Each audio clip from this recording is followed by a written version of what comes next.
चालू करते हैं एक्चुअली में डेफिसिट बजट से।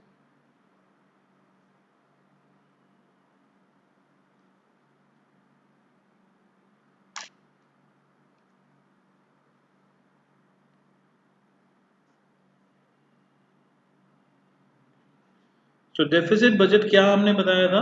Deficit budget is a situation where government या budget expenditure is higher than budget receipts। जब आपका गवर्नमेंट का जो एक्सपेंडिचर है वो आपका ज्यादा होता है जो बजट रिसीट है उसके कंपैरेटिवली।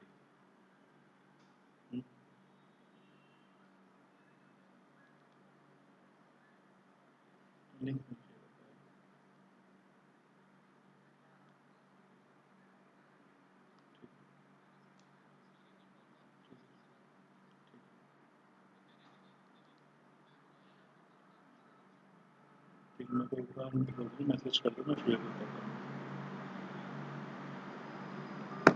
ओके, तो budget deficit is budget expenditure when greater than budget receipt is known as deficit budget. That means government के पास पैसे की कमी है, हमारे पास इतना बजट नहीं है कि हम अपने एक्सपेंसेस को मीट कर सकें।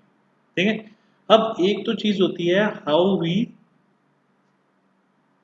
Meet this excess expenditure.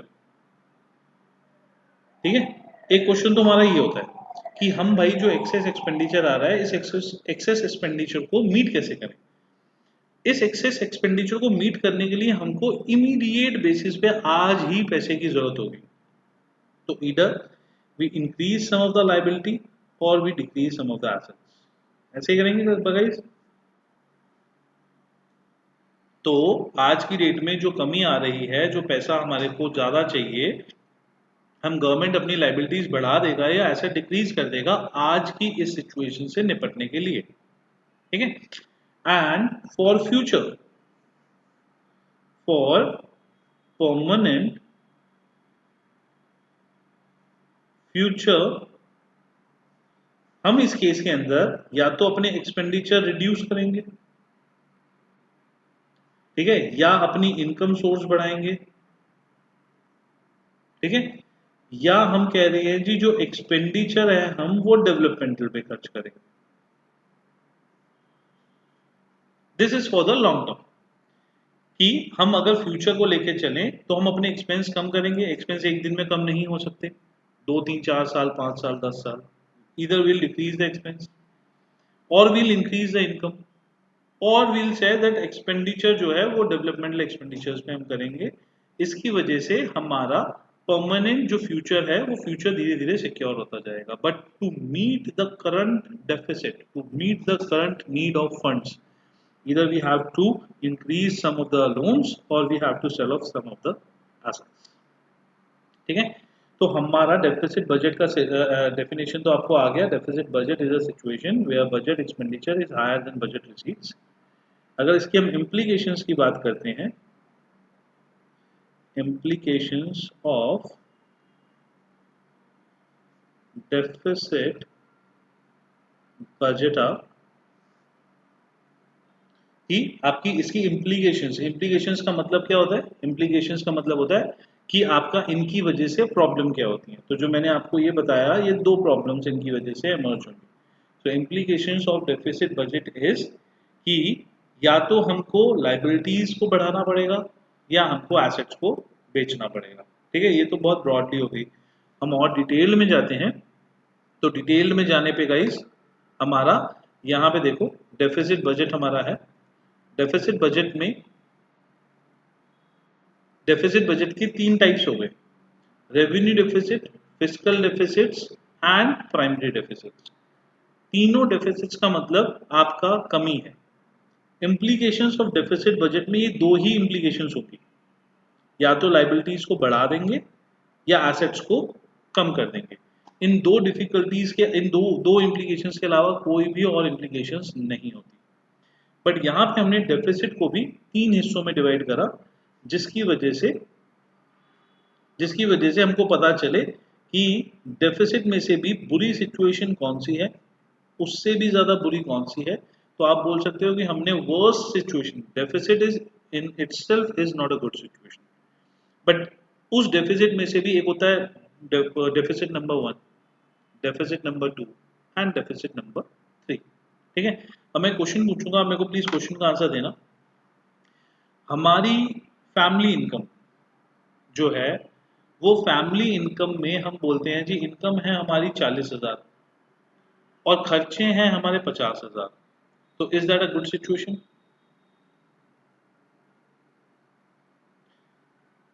Income है हमारी 40,000, खर्चे हैं हमारे 50,000, तो it will never be a good situation for anyone. अब मैंने उसमें से बोला कि जी आपका जो खर्चा है, जो एक्सेस है 10,000 रुपए का, वो 10,000 रुपए का एक्सेस या तो आप अपने घर का सामान बेच के उससे पूरा करो, या आप जो है वो लाइबिलिटी लेके, लोन लेके उससे पूरा करो। हैं दोनों बेकार, बट इसमें से ज्यादा बेटर कौन सा है? फर्स्ट प्रेफरेंस कौन सी होगी? एसेट बेचना या लाइबिलिटी लेना? First preference. फर्स्ट बेचना, हमेशा एसेट बेचना होगा फर्स्ट प्रेफरेंस। रीजन बीइंग कि मेरे ऊपर किसी की लाइबिलिटी नहीं आ रही, एटलीस्ट मेरा सामान ही तो जा रहा है, तो कोई प्रॉब्लम नहीं। ठीक है, तो अगर हम इस डेफिसिट को अपने एसेट्स बेच के रिकवर कर पा रहे हैं, दैट मीन्स ओके, फिर भी हम सेटिस्फाइड हैं। बट सोचो मेरे पास एसेट्स बेचने के लिए ही नहीं है, तो मेरे को सेकंड वर्स्ट सिचुएशन होगा कि मुझे लोन लेना पड़ेगा। तो सबसे लो लेवल का वर्स्ट सिचुएशन है I have to sell my assets. Second worst situation हो गया कि एसेट्स बेचने के बाद में मेरी दूसरी वर्स्ट सिचुएशन आ गई कि I have to procure some liabilities, loans वगैरह लेने पड़ रहे हैं। तो गाइस ये सेकंड वर्स्ट सिचुएशन हो गई। क्लियर है सबको? यस और नो? ठीक है, तो फर्स्ट वर्स्ट सिचुएशन मतलब first level of worst is selling of assets, second level of worst taking of liabilities, third level of worst कि जो मैंने लाइबिलिटी ली। अब देखो, मैं अगर रेगुलर बेसिस पे 5 साल 10 साल तक लाइबिलिटी लेता जा रहा हूं, अब उस लाइबिलिटी पे कुछ इंटरेस्ट भी होगा, क्या मैं उस इंटरेस्ट को पे ऑफ कर पा रहा हूं?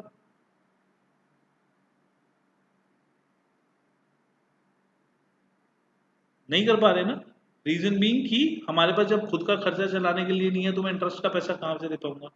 तो क्या मुझे उस इंटरेस्ट को पे ऑफ करने के लिए भी लोन लेना पड़ेगा? Yes, okay. अब मुझे लोन जो है वो दो वजह से लेना पड़ रहा है। पहला, उस इंटरेस्ट को पे ऑफ करने के लिए, हाँ सॉर्ट ऑफ, तो ठीक, हाँ प्रेम इसको सॉर्ट ऑफ डेटर आप बोलेंगे। ठीक है, तो मुझे दो वजह से इंटरेस्ट लेना लोन लेना पड़ रहा है। पहला कि मुझे लोन लेना पड़ रहा है अपना इंटरेस्ट चुकाने के लिए। दूसरा, मैं अपना इंटरेस्ट भी नहीं चुका पा रहा और अपने खर्चे भी नहीं चला पा रहा। मतलब कि जो 50,000 के खर्चे थे, फर्स्ट सिचुएशन इज कि उसमें से 10,000 का इंटरेस्ट बनता है और 40,000 के मेरे खर्चे हैं। दैट मीन्स जो मेरी इनकम हो रही है उससे मैं 40,000 के अपने खर्चे तो पूरा कर पा रहा हूँ, बट 10,000 का इंटरेस्ट नहीं पे कर पा रहा, तो उसके लिए मुझे लाइबिलिटीज लेनी पड़ रही है। First situation. 45,000 के मेरे खर्चे हैं, 5,000 का मेरा इंटरेस्ट है, तो जो मैं 10,000 बोरो करता हूँ उसको 5,000 सिर्फ इंटरेस्ट के लिए पे कर रहा हूँ, 5,000 अब भी अपने खर्चों के लिए यूज कर रहा हूँ।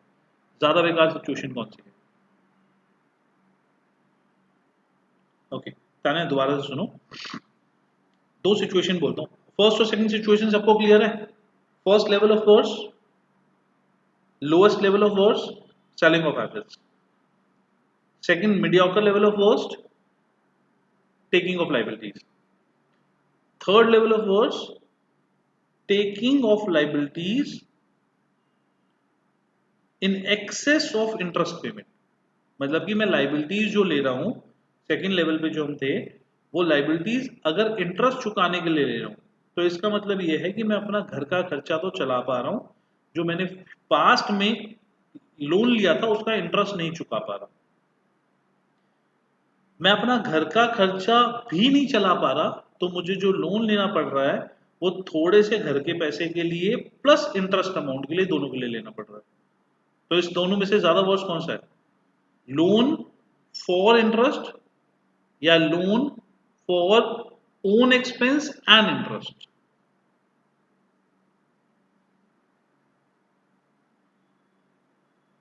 सेकंड ज्यादा वर्स है। ठीक है, लोन जिसके अंदर मैं अपने अपने खर्चे भी नहीं उठा पा रहा, तो इंटरेस्ट तो देना है तो इट्स ओके कि देखिए पास्ट में मैंने बहुत सारे लोन लिए थे, उसका इंटरेस्ट देना है, बट एटलीस्ट मैं अपने खर्चे तो उठा पाऊं ना। तो first level of worse, selling of assets. Second level of worse, taking of liability. Third level of worse, कि जो ये मैंने सेकंड लेवल पे टेकिंग ऑफ लाइबिलिटी करी थी, that is for interest as well as my day to day payments.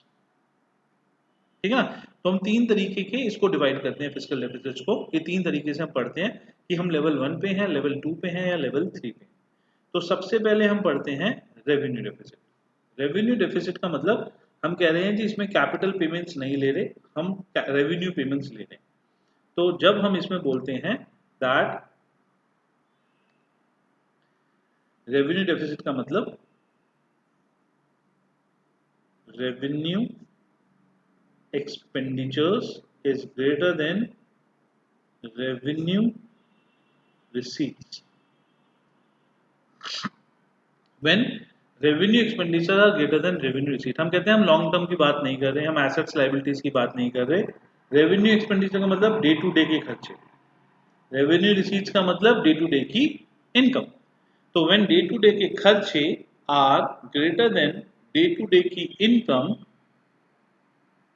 हाँ ये levels जो हैं वो रेवेन्यू, फिस्कल और प्राइमरी, इन तीनों को बोलते हैं। ठीक है, revenue expenditures are greater than revenue receipts, that means कि हमारे डे टू डे के खर्चे are greater than day to day की रिसीट्स। ठीक है, ये लेवल 1 हो गया, जिसमें हम बोल रहे हैं जी मैं अपने खर्चे नहीं चला पा रहा। अब वो खर्चे नहीं चला पा रहा तो उस केस में हम दोनों काम से बोल सकते हैं, एसेट से भी फुलफिल कर सकते हैं और लाइबिलिटीज से भी फुलफिल कर सकते हैं। मतलब एसेट्स को बेच के भी फुलफिल कर सकते हैं एंड लाइबिलिटीज को बेच के भी फुलफिल कर सकते हैं। लेवल 1। अगर मैं इसी में पॉजिटिव हूँ, पॉजिटिव का मतलब सरप्लस बजट पे हूँ, तो कोई इशू ही नहीं है। तो सबसे पहले हम इकोनॉमी में चेक करते हैं भाई क्या हम डे टू डे के खर्चे पूरे कर पा रहे हैं या नहीं कर पा रहे। ठीक है, तो revenue deficit is a situation where revenue expenditure of the government is higher than revenue receipts of the government. ठीक है, रेवेन्यू डेफिसिट की इम्प्लीकेशंस, मतलब कि इसका इम्पैक्ट, तो मैंने अभी आपको बताया कि इसका इम्पैक्ट जो है either we have to resell, either we have to sell our assets or we have to procure some liabilities. तो first dissavings. Dissavings का मतलब ये हो गया कि हमने जो गवर्नमेंट ने एसेट्स ले रखे थे, तो selling of assets simple language में बोल सकता हूं।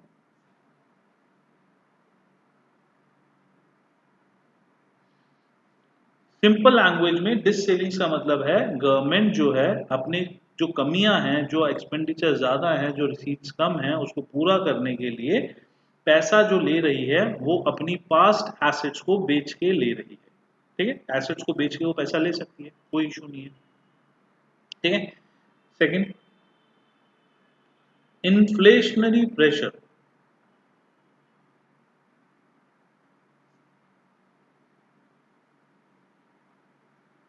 इन्फ्लेशनरी प्रेशर, इन्फ्लेशनरी प्रेशर का मतलब हो गया दैट ड्यू टू मोर, क्या कहते हैं, आपका जैसे जैसे रेवेन्यू डेफिसिट बढ़ रहा है आप लाइबिलिटीज लोगे।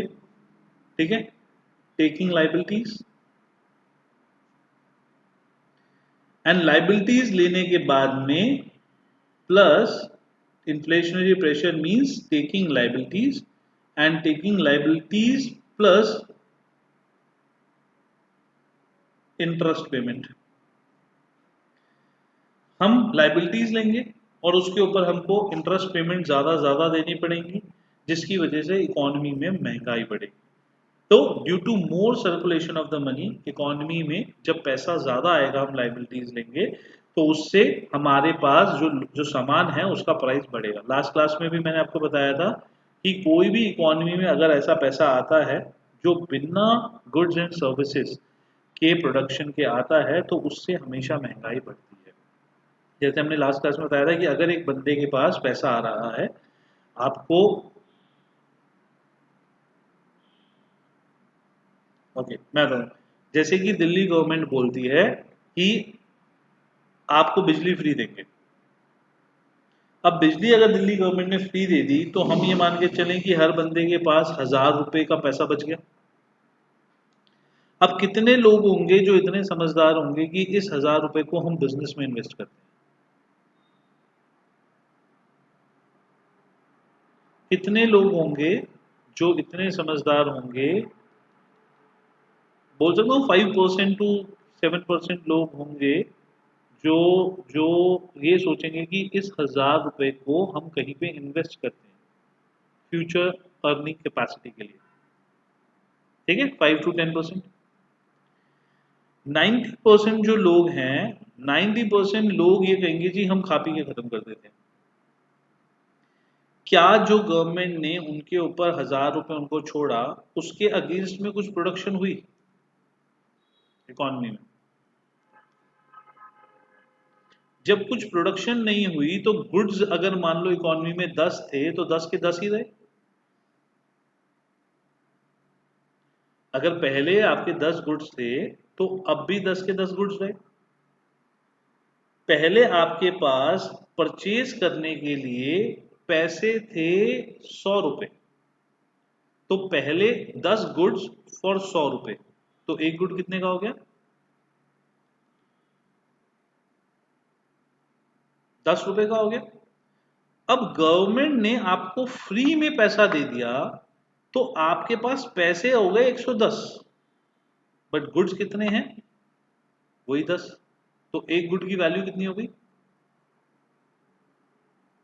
पैसे हो गए 110 और गुड्स कितने हैं इकोनॉमी में? 10। तो आप उनसे ज्यादा डिमांड करने लगोगे।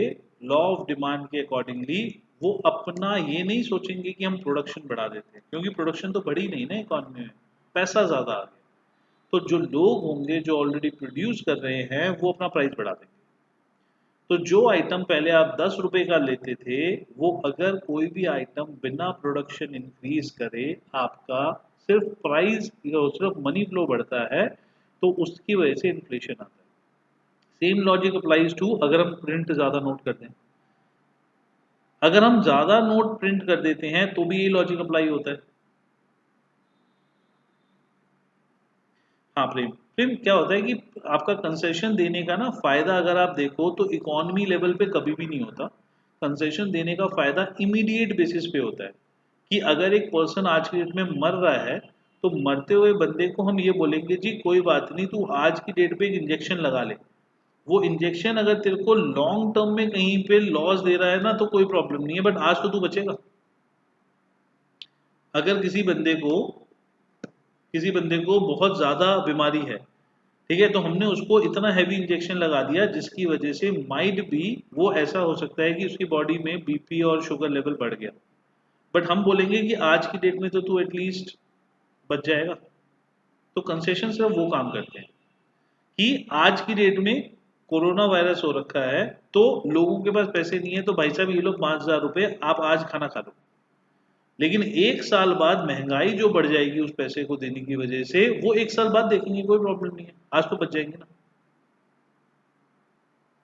हम हम एस टी एस सी को वो देते हैं, रिजर्वेशन देते हैं। अब रिजर्वेशन देने से आपका एस टी एस सी वाला जो बंदा है वो बिना पैसा दिए पढ़ के लिख के चला गया तो हमको टैक्सेस ज़्यादा देने पड़े, प्लस वो कम परसेंटेज पे भी पढ़ के चला गया। उसकी वजह से वो जहाँ पे आपका आगे लगेगा वहाँ पे भी इतनी कैपेबिलिटी से उसके रिजल्ट्स नहीं आएंगे, बट ठीक है, एक एस टी एस सी वाला पढ़ जाएगा तो लाइफ टाइम उसकी उसकी जो है पूरी फैमिली इंप्रूव हो जाएगी। तो इस तरीके से concessions and discounts and free की चीज़ें are never good for the economy. एक सिंपल सा लॉजिक कि जब तक किसी पैसे के अगेंस्ट में प्रोडक्शन नहीं होती है तब तक वो इकोनॉमी को फायदा नहीं दे सकती। क्लियर गाइस ये लॉजिक? चाहे आप बाहर से लोन लो, चाहे आप क्या कहते हैं, पैसा जो है वो बैंक से छपवाओ, चाहे आप किसी भी रीजन से करो, जब तक आप वो पैसा वापस नहीं लेते तब तक, जब तक आप वो इकोनॉमी में पैसा रहेगा तब तक वो क्या कहते हैं, आपको इन्फ्लेशन आता है। तो रेवेन्यू डेफिसिट हुआ तो हमने एसेट्स बेचे, पैसा आ गया, लोन लिया, पैसा आ गया। दोनों ही केसेस के अंदर हमारी इकोनॉमी में मनी फ्लो ज्यादा हो गया, प्रोडक्ट उतना ही रहा, प्रोडक्शन तो बढ़ी नहीं। तो without increasing in the production when the money flow increases this leads to inflationary pressure in the economy. ठीक है, okay. Third, more revenue deficit. अब एसेट अगर बेच देंगे तो कोई प्रॉब्लम नहीं है, बट अगर मैंने एसेट नहीं बेच के लाइबिलिटीज ली तो उसके ऊपर मुझे इंटरेस्ट पे करना पड़ेगा। अगर मुझे उसके ऊपर इंटरेस्ट पे करना पड़ेगा तो उसकी वजह से फ्यूचर में मुझे जो रेवेन्यू डेफिसिट है वो और ज्यादा हो जाएगा। आज मुझे 10 रुपए का लोन लेना पड़ता है, कल 10 रुपए प्लस 1 रुपए और 11 रुपए का लोन लेना पड़ेगा, उसके अगले महीने 11 रुपए प्लस 1 रुपए और 12 रुपए का लोन लेना पड़ेगा। तो हर बार मुझे इंटरेस्ट वैल्यू एड ऑन होती रहेगी और ज्यादा का लोन लेना पड़ेगा। दैट मीन्स कि आपका रेवेन्यू डेफिसिट हर बार इंक्रीज होता चला जाएगा। तो रेवेन्यू डेफिसिट मीन्स कि when day to day expenditures are more than day to day receipts. इसकी वजह से सिर्फ दो ही प्रॉब्लम्स होती हैं, दो ही आप काम करते हो, पहला एसेट बेचोगे या लाइबिलिटीज लोगे। अगर मैं इसको इम्प्लीकेशन फॉर्म में बोल दूं तो मैं बोल दूंगा कि दिस सेविंग्स, एसेट बेचना, इन्फ्लेशनरी प्रेशर, क्योंकि पैसा आएगा या कुछ भी आएगा तो मनी फ्लो बढ़ेगा, leads to inflation in the economy and increase revenue deficit because we have to add on the interest amount to every liability, और उसकी वजह से रेवेन्यू डेफिसिट हर महीने हर साल बढ़ता चला जाएगा। Clear guys? कोई डाउट इसके अंदर?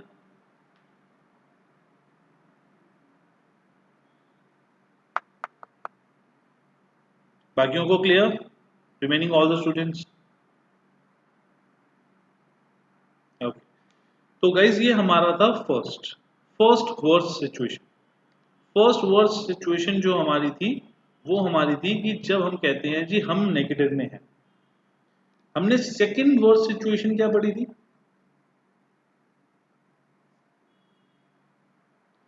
हमने सेकंड वर्स्ट सिचुएशन पढ़ी थी जब हमने बोला था कि नेगेटिव में तो हैं, इट्स ओके, बट एसेट बेच रहा हूं तो भी ओके, लाइबिलिटी से भाई कितना पैसा ले रहा हूं मैं। तो हम यहां पे निकालते हैं फिस्कल डेफिसिट। दैट मीन्स कि लाइबिलिटी से इकोनॉमी कितना पैसा ले रही है, how much of the money economy is taking the liability during the year. ठीक है, तो फिस्कल डेफिसिट का हम अगर फॉर्मूला देखते हैं तो फिस्कल डेफिसिट का फॉर्मूला होता है budget expenditure minus budget receipt excluding borrowings, या सीधा बोरोइंग्स भी बोल सकते हैं। तो हाँ, fiscal deficit is second worst situation, जिसमें हम ये जानना चाहते हैं कि जी आपका, देखो वर्स्ट सिचुएशन तो एक ही अपने, मैं बस ये जानना चाहता हूँ कि हम फर्स्ट सिचुएशन में हैं, हम सेकंड में हैं, थर्ड में है। रेवेन्यू डेफिसिट अगर नेगेटिव में है तो हमें पता चल गया जी हम नेगेटिव में हैं। तो रेवेन्यू डेफिसिट हमें सिर्फ ये बताता है that we are in the negative situation. Fiscal deficit के थ्रू हम ये पता करते हैं कि भाई मैं कितना पैसा लोन से ले रहा हूँ और रिमेनिंग बचा हुआ पैसा मैं एसेट्स बेच के ले रहा हूँ। तो ये हमको बताता है कि सेकंड वर्स्ट सिचुएशन में हम हैं या नहीं। ठीक है, fiscal deficit is not a second worst situation, it tells us कि हम सेकंड वर्स्ट सिचुएशन में हैं या नहीं। तो अगर higher the number of borrowings होगी तो मैं बहुत ज्यादा वर्स्ट सिचुएशन में हूँ, lower the number of borrowings होगी तो इसका मतलब मैं कमी जो है वो अपनी एसेट्स बेच के निकाल रहा हूँ।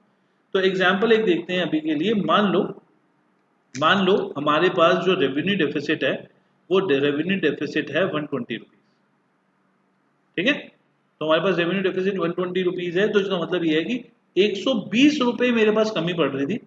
अब वो 120 रुपए में ऐसा भी हो सकता है कि मैंने एसेट्स बेचे हो, और ऐसा भी हो सकता है कि मैंने लाइबिलिटी ली हो, दोनों काम हो सकते हैं ना।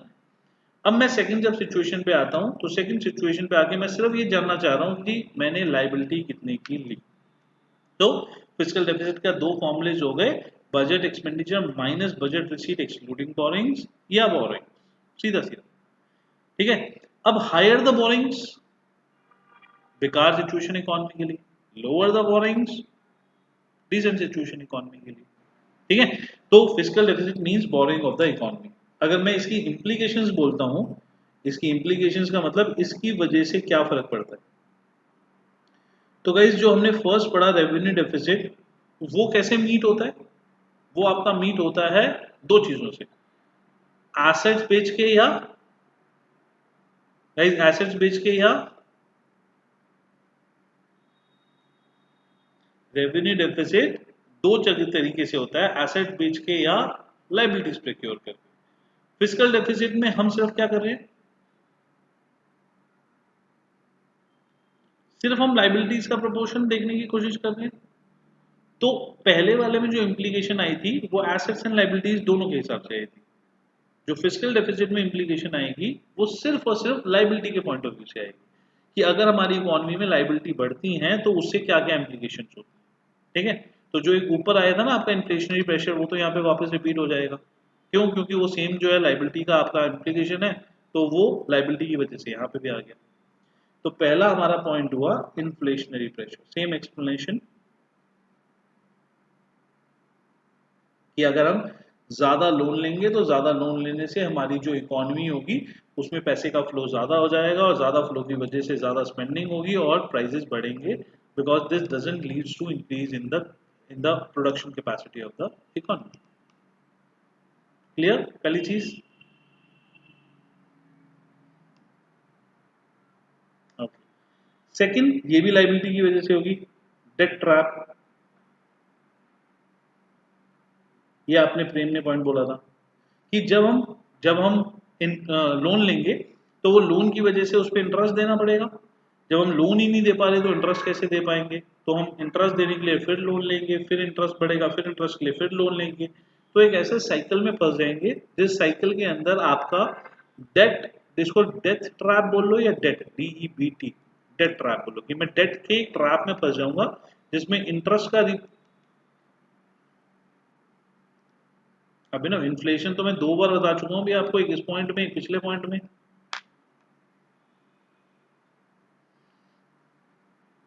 इन्फ्लेशन पिछले वाले पॉइंट में एक्सप्लेन तो किया है मैंने आपको।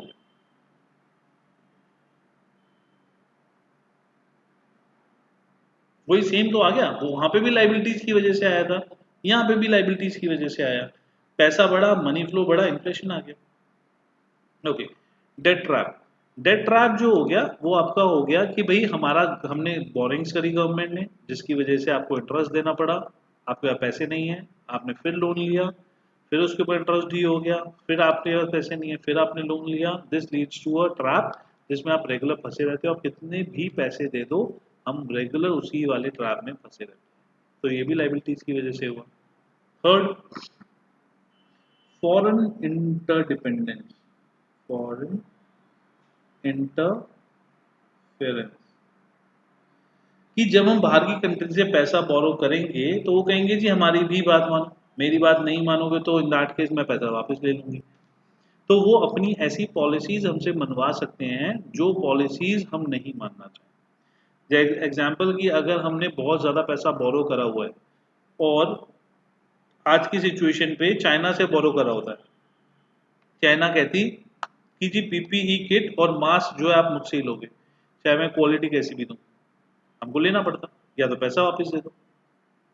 या सेकंड सिचुएशन कि वो कहती जी कि आप हमारी कंट्री से इंपोर्ट्स बैन नहीं कर सकते, उसका फायदा होता, अगर मैं बैन करूंगा तो पैसा वापस ले लेगी। तो वो हमारी फॉरेन पॉलिसीज में जो है वो इंटरफेरेंस करते रहते हैं जिसकी वजह से हम बिल्कुल अपनी कंट्री के बेनिफिट के लिए काम नहीं कर पाते, ठीक है। And last is partial use.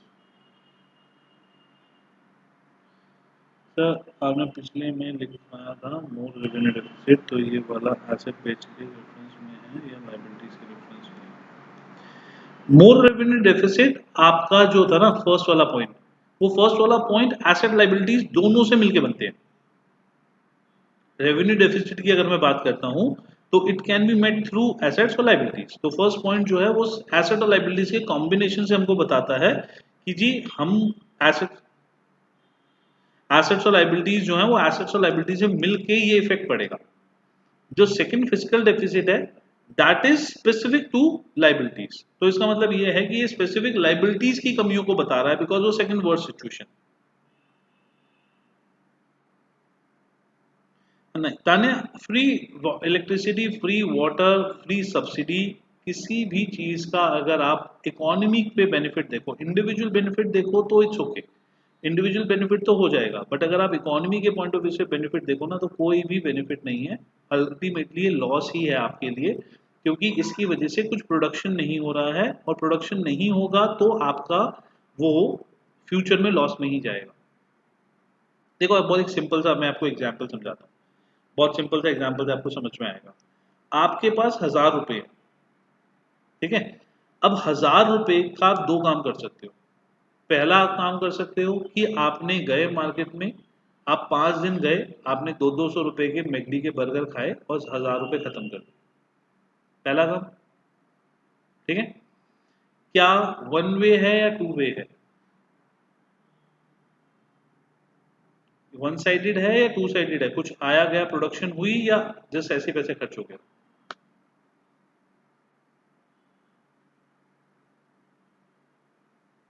आपने वन साइडेड ट्रांजेक्शन करी या मैकडी में सामान लिया उसके बदले में कुछ खाया? Two sided transaction, two sided है ना, बर्गर लिया और बर्गर के बदले में पैसे दिए, टू साइडेड ट्रांजेक्शन हो गई ना ये तो। टू साइडेड ट्रांजेक्शन में मतलब बर्गर लिया और बर्गर के बदले में पैसे दिए। अब जब टू साइडेड ट्रांजेक्शन होती है तो टू साइडेड ट्रांजेक्शन के अंदर उन्होंने हमको 400 रुपए के बर्गर 1000 रुपए में बेचे, प्रॉफिट जनरेट हुआ। भाई बर्गर 400 रुपए के होंगे तो उन्होंने हमको 1000 रुपए में बेचे होंगे, तो इकोनॉमी में एक्चुअली में 600 रुपए का प्रॉफिट जनरेट हो गया।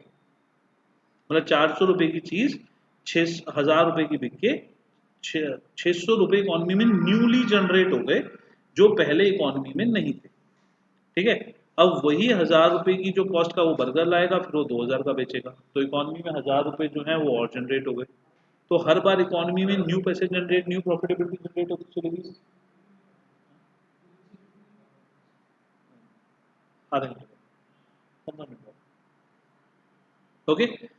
अब उसी की जगह यहाँ पे आपका जब भी आप सामान खरीदते हो, टू वे परचेज करते हो, तो उसकी वजह से प्रॉफिटेबिलिटी बढ़ती जाती है। प्रॉफिटेबिलिटी बढ़ती जाती है तो जिस बंदे के पास प्रॉफिट पहुंच रहा है वो बंदा कहेगा जी मैंने आपका इकोनॉमी में एक सामान बेचा, उस सामान को बेचने से उसको एम्प्लॉयमेंट भी जनरेट हुई और सामान को बेचने से आपके पास एक गुड्स भी आए, ठीक है। फर्स्ट एग्जाम्पल तो ये हुआ। सेकेंड एग्जाम्पल हुआ कि आपने भिखारी को 1000 रुपए दे दिए।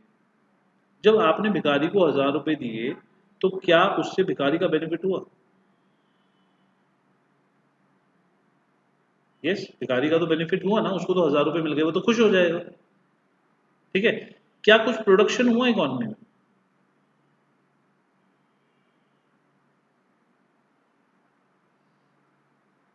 इकोनॉमी में क्या कुछ प्रोडक्शन हुआ? प्रोडक्शन कैसे हो गया गाइस? 1000 रुपए आपने भिखारी को दिए तो उसमें प्रोडक्शन कैसे हो गया? आपने भिखारी को दिए, उसने लेके जेब में रख ली, उसने आपको क्या दिया बदले में जो प्रोडक्शन हुआ? Production is when there is some goods and services produced in the economy. वो जब स्पेंड करेगा वो सेकेंडरी थिंग है। अभी हम बात कर रहे हैं मैंने भिखारी को दिया। प्रेम, जिस टाइम पे वो आगे स्पेंड करेगा उस टाइम की बात नहीं कर रहे। अभी जो आपको मिला मैं उसकी बात कर रहा हूं, आपने भिखारी को 1000 रुपए दिए, मैं उसकी बात कर रहा हूं,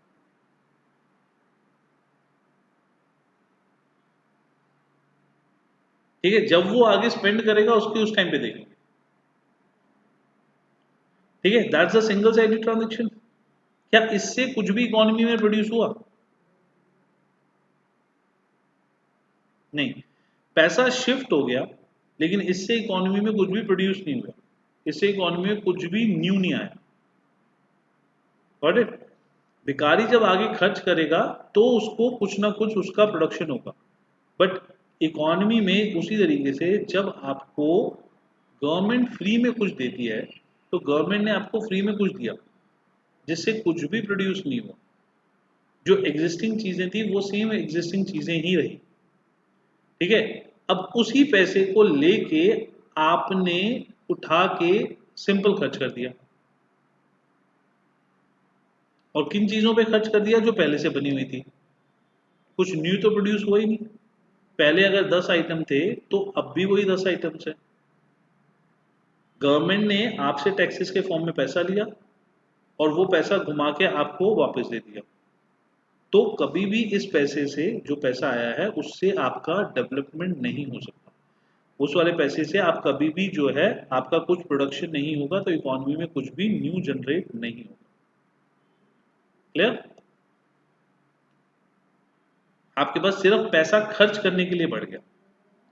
आप उस पैसे को अगर डेवलपमेंट में लगाते हो ना, तो वो ठीक है, बेनिफिट होता। गवर्नमेंट ने लगाया, आपने लगाया, एक ही मतलब है।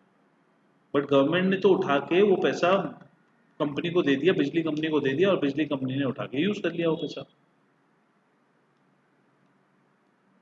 ओके, तो आपका फॉरेन इंटरफेरेंस जो है वो आपका बढ़ जाता है। एंड पार्शियल यूज का मतलब कि हम जो लोन लिया है उस लोन में से सिर्फ और सिर्फ आपका क्या कहते हैं, अपने लिए तो यूज कम कर पाते हैं, हमको इंटरेस्ट भी पे ऑफ करना पड़ता है। तो अपने लिए जो यूज करा प्लस इंटरेस्ट पे करा, तो हमारे लिए यूज करने के लिए तो उसका पार्शियल यूज ही बचा। तो जो फिजिकल डेफिसिट है, फिजिकल डेफिसिट आपका इकोनॉमी के अंदर जो होता है ये बताता है कि टोटल लाइबिलिटीज कितनी हुई है, और लाइबिलिटीज अगर ज्यादा होती हैं तो इनके ये 4 इम्प्लीकेशंस हैं, या कोई भी वो इम्प्लीकेशन जो लाइबिलिटी इंक्रीज होने से हो सकती है। अब ये मान लेते हैं कि जो फिजिकल डेफिसिट है, ये फिजिकल डेफिसिट आपका है 70 रुपीज का। बोरिंग्स आपने कितनी करी? 70 रुपीज। सो गाइस, टोटल हमारा रेवेन्यू डेफिसिट कितने का था? टोटल हमारा रेवेन्यू डेफिसिट कितने का था? 120। 120 में से बोरिंग्स कितने की हैं? 70। तो हमने अपना घर के एसेट्स कितने के बेचे? 50। ठीक है, अब अगर मान लो पहली बात तो ये होता कि रेवेन्यू डेफिसिट ही नहीं होता, तो मैं कहता बहुत बढ़िया। अगर वो रेवेन्यू डेफिसिट चलो हो भी गया, पहली वर्ड सिचुएशन की रेवेन्यू डेफिसिट हो गया। सेकंड वर्ड सिचुएशन की भाई मेरे पास एसेट्स बेचने के लिए 50 हैं और 70 रुपए मुझे लोन पे लेने पड़ रहे हैं। अगर इसमें से एसेट बेचने का प्रोपोर्शन या डिस सेविंग का प्रोपोर्शन होता तो भी मैं कहता कि मुझे लाइबिलिटी कम लेनी पड़ रही है। It's okay.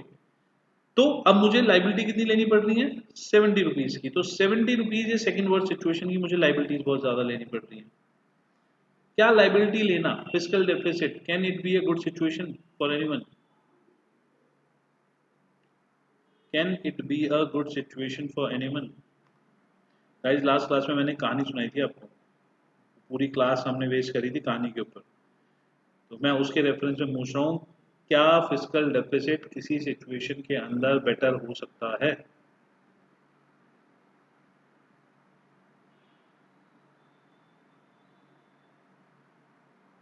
Yes, it can be better if these borrowings are used for capital expenditure. Capital expenditure मतलब ग्रोथ के लिए। अगर हम इसको एसेट्स बनाने में यूज कर रहे हैं, डे टू डे में यूज नहीं कर रहे, अगर हम बोरिंग्स को एसेट्स बनाने में यूज कर रहे हैं, अगर हम इसको जो है अपने फ्यूचर डेवलपमेंट में, एजुकेशन में, हेल्थ में, इन चीज़ों में यूज कर रहे हैं जिससे कि हमारी फ्यूचर अर्निंग कैपेसिटी बढ़ेगी, उस केस में physical deficit can be a good situation, because this is the only situation जो एक कंट्री को, एक इंडिविजुअल पर्सन को अमीर बना सकती है। तो अगर हम फिजिकल डेफिसिट से जो पैसा हम लोन पे ले रहे हैं उसको हम कैपिटल एक्सपेंडिचर्स या लॉन्ग टर्म डेवलपमेंट में यूज कर रहे होते हैं, तो नहीं, लेकिन ऑप्शन ही नहीं है ना। आप इंटरेस्ट के लिए सोचोगे और आप इंटरेस्ट के लिए इंटरेस्ट के लिए सोच के अगर लोन नहीं लोगे तो आप जिंदगी में कभी अमीर बन ही नहीं सकते। तो आपके पास सिर्फ फिलॉसफी ही है कि अमीर बनने के लिए, उसके ऊपर इंटरेस्ट देना पड़ेगा, कोई प्रॉब्लम नहीं। जब 50 साल बाद हम कमा लेंगे तो इंटरेस्ट भी वापस लौटा देंगे। बट आप इंटरेस्ट को सोच के लोन ही नहीं लोगे तो there is no additional policy की जिससे आप अमीर बन पाओगे। There is only single single way कि जिससे आप अमीर बन पाओगे। ठीक है, तो इंटरेस्ट आज देना पड़ेगा, बट हमको 20 साल 40 साल में उसको पेइंग कैपेसिटी आ जाएगी, तो हम उस टाइम पे बहुत इजीली उसको पे ऑफ कर सकते हैं। तो फिजिकल डेफिसिट क्लियर है guys?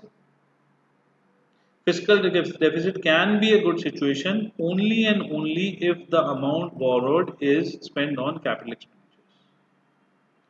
So if the fiscal deficit is high, that is not a good situation in normal circumstances. If the fiscal deficit is low, that is a good situation for the economy. तो वो हमारी economy के लिए better situation. ठीक है, okay. हमने बोला था third worst situation. Third worst situation क्या होती है? अब इसी को जो हमने अभी पढ़ा ना कि लोन्स, इस लोन्स को हमारा थर्ड वर्स्ट सिचुएशन है जिसको हम बोलते हैं प्राइमरी डेफिसिट।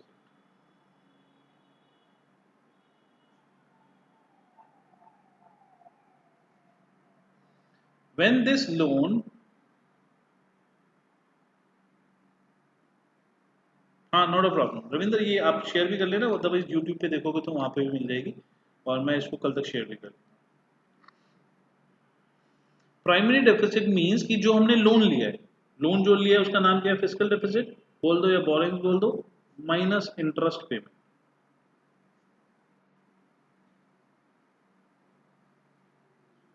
तो जो हम प्राइमरी डेफिसिट है उसमें fiscal deficit minus interest payment करते हैं। दैट मींस कि भाई जो मैंने 70 रुपए का लोन लिया हुआ है, यहाँ पे 70 रुपए का लोन लिया हुआ था ना, इस 70 रुपए के लोन में से अगर मुझे तीन सिचुएशन बताता हूँ, ठीक है, ये तो समझ में आ गया प्राइमरी डेफिसिट का मतलब fiscal deficit minus interest payment. तो this will be divided into three situation. First situation, 70 रुपए में से 80 रुपए का लोन था। सेकंड सिचुएशन, 70 रुपए में से 70 रुपए का लोन था। 70 रुपए में से जो हम लोन ले रहे थे 30 रुपए का इंटरेस्ट था। गाइस पहली सिचुएशन, 70 रुपए का लोन जो हम ले रहे थे बट इंटरेस्ट पेमेंट थी 80 रुपए। 70 रुपए का लोन ले रहे थे, इंटरेस्ट पेमेंट थी 70 रुपए। 70 रुपए का लोन ले रहे थे, इंटरेस्ट पेमेंट थी 30 रुपए। तीनों सिचुएशन गाइस क्लियर है? देखो वैसे तो प्राइमरी डेफिसिट इज अ बेकार सिचुएशन, बट इन तीनों में से सबसे हमको बेटर कौन सी लग रही है?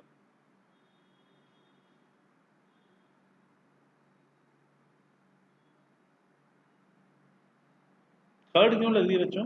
फर्स्ट नहीं लग रही बेटर? मेरे को तो फर्स्ट लग रही है, आपको थर्ड क्यों लग रही है?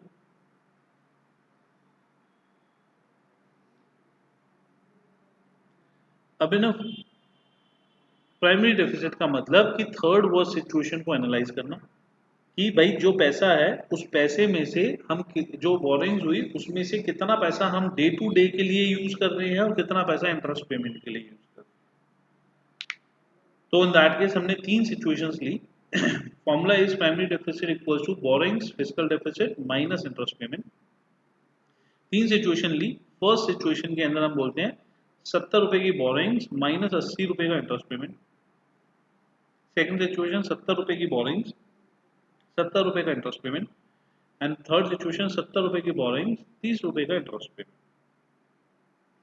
सिंपल लॉजिक इज कि भाई अगर मैं सिर्फ और सिर्फ इंटरेस्ट के लिए पैसा बोरो कर रहा हूँ, that means I am able to meet my daily expenditure on my own.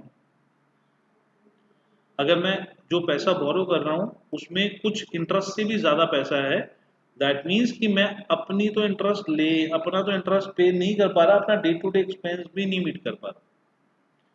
अब बताओ गाइस फर्स्ट सेकंड थर्ड कौन सा वाला सबसे इस सिचुएशन में से बेस्ट है इकोनॉमी के लिए?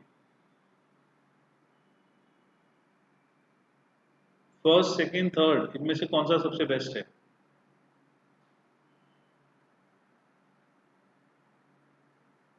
प्रेम समझाता है। देखो, एक सिंपल सी चीज कि भाई इंटरेस्ट तो मैंने पिछले 10 साल का लिया होगा, 10 साल तक बोरोइंग करी होगी, तो मैं 10 साल के पिछली चीजों पे पे नहीं कर पा रहा था, तो इस वजह से मैंने इंटरेस्ट लिया था जब मैं गरीब था, जब मेरी इकोनॉमी सर्वाइव नहीं कर पा रही थी। तो इंटरेस्ट जो है तो इंटरेस्ट आज के लेवल का, बट कौन से अमाउंट पे है? जो मैंने पास्ट में लिया होगा। ये सुनो गाइस, बोलते जाना, जिसको डाउट हो ना मेरे को प्लीज। इंटरेस्ट मैं दे आज रहा हूं, बट लोन अमाउंट तो प्रीवियस ईयर्स का होगा ना। मैं आज की डेट में अगर ये देखता हूं कि जी आज की डेट में मैंने 70 रुपए का लोन लिया था, बट इंटरेस्ट पेमेंट थी 80 रुपए की, तो इसका मतलब ये हुआ कि जी मैं अपने घर के खर्चे तो चला ही पा रहा हूं, 10 रुपए इंटरेस्ट के भी दे पा रहा हूं। फर्स्ट केस का मतलब ये नहीं हो गया कि मैं इंटरेस्ट अपने तो घर के खर्चे चला ही पा रहा हूँ, 10 रुपए इंटरेस्ट के भी दे पा रहा हूँ, 70 रुपए इंटरेस्ट के नहीं दे पा रहा, जो कि मैंने पास्ट में लोन लिया था उसके बिहाफ पे, बट मैं आज के अपने घर के खर्चे पूरे कर पा रहा हूँ। गाइस यस नो प्लीज, थोड़ा फास्ट। ठीक है। सेकंड सिचुएशन ये हो गई कि जी मैं 70 रुपए का लोन लेता हूँ और मेरी इंटरेस्ट पेमेंट भी 70 रुपए है, बट मैं अपने घर के खर्चे पूरे कर पा रहा हूँ। मैं अपने घर के खर्चे जो हैं वो ऐसे नहीं है कि बीच में रह रहे हैं। Second situation clear?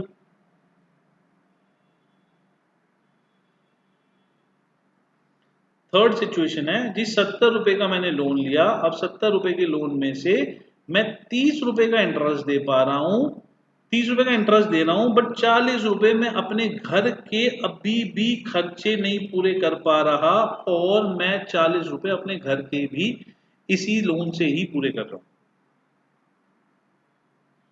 ये भी क्लियर है?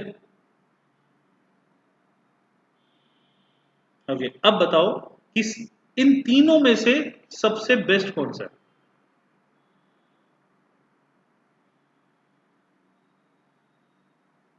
अब क्लियर है सबको कि इन तीनों में से सबसे बेस्ट है फर्स्ट, क्योंकि उस केस के अंदर मैं अपने खुद के तो एटलीस्ट खर्चे पूरे कर पा रहा हूँ ना। पास्ट में कमजोर था, पास्ट में मैं पैसा नहीं इकट्ठा कर पाया, तो पास्ट में जो लोन लिए थे उसकी लाइबिलिटी ज्यादा है, इट्स ओके, कोई प्रॉब्लम नहीं है, बट आज तो कैपेबल हूं ना कि अपने खर्चे पूरे कर पा रहा हूँ। थर्ड केस में तो मैं, चलो पास्ट में भी कैपेबल नहीं था और आज भी कैपेबल नहीं हूँ, आज भी मेरे खर्चे मेरे ज्यादा है। ठीक है।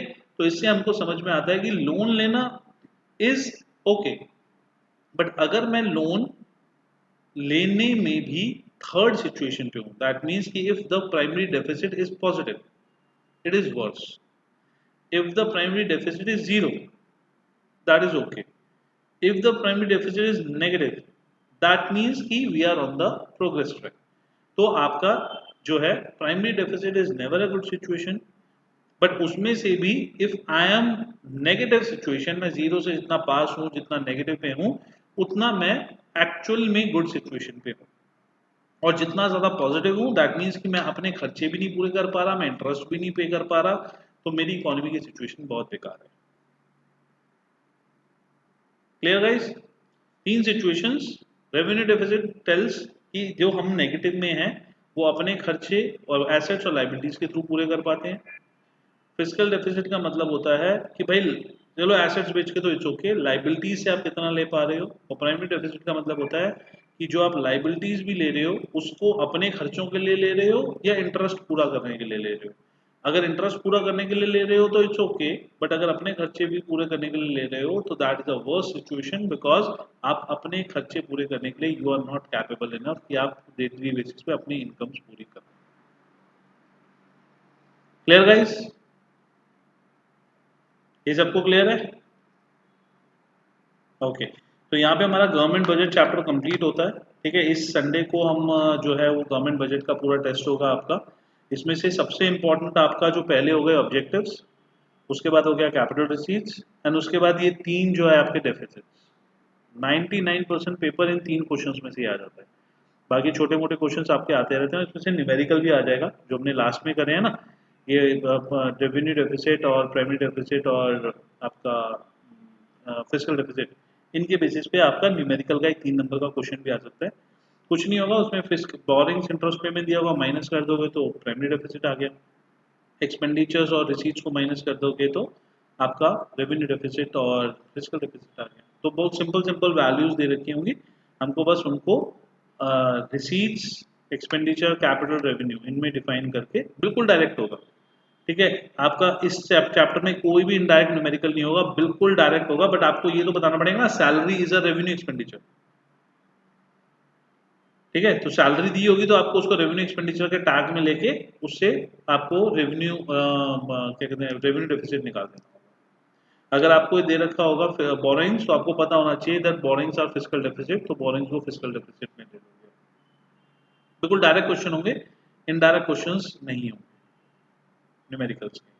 ठीक है, ओके। सो गाइस आज यहाँ तक करते हैं।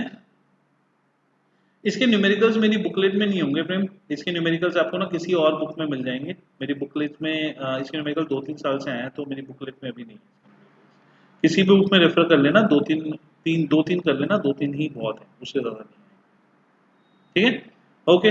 सो गाइस आज यहाँ तक करते हैं, इसके बाद नेक्स्ट क्लास में हम देखते हैं क्या करना है। हाँ ओके फाइन, रविंद्र मैं इशू इसको शेयर कर दूंगा। ठीक है, तो नेक्स्ट क्लास में हम इसको करते हैं, संडे को आपका जो टेस्ट होगा वो पूरा इस चैप्टर का होगा।